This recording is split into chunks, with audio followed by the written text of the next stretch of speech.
தமிழ்நாட்டில் படிப்படியாக டாஸ்மாக் கடைகளை மூட வேண்டும் என விடுதலை சிறுத்தைகள் கட்சித் தலைவர் திருமாவளவன் வலியுறுத்தியுள்ளார். மதுரை விமான நிலையத்தில் செய்தியாளர்கள் சந்திப்பில் அவர் பேசியதை சூப்பர் பைட்ஸ் பகுதியில் பார்க்கலாம்.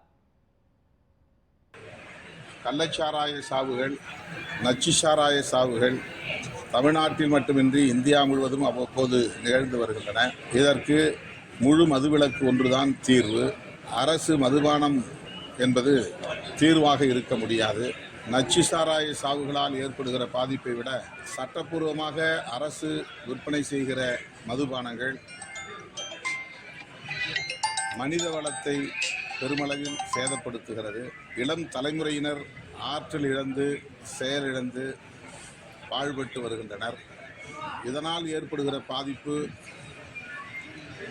தேசத்திற்கு பேர் இழப்பு என்பதை அரசு உணர வேண்டும். ஆகவே மாநில அரசுகள் மட்டுமின்றி இந்திய ஒன்றிய அரசும் மதுவிலக்கு கொள்கை குறித்து பரிசீலிக்க வேண்டும்.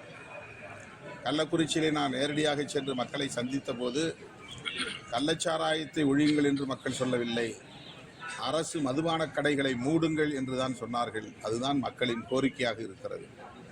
ஆகவே தமிழ்நாடு அரசு, மாண்புமிகு முதல்வர் அவர்கள் அரசு மதுபான கடைகளை படிப்படியாக மூடுவதற்கு உரிய நடவடிக்கைகளை மேற்கொள்ள வேண்டும் என்று வலியுறுத்தி செப்டம்பர் 17 தந்தை பெரியாரின் பிறந்த நாளை முன்னிட்டு மது ஒழிப்பு மகளிர் மாநாட்டை விடுதலை சிறுத்தைகள் கட்சி நடத்த திட்டமிட்டுள்ளோம்.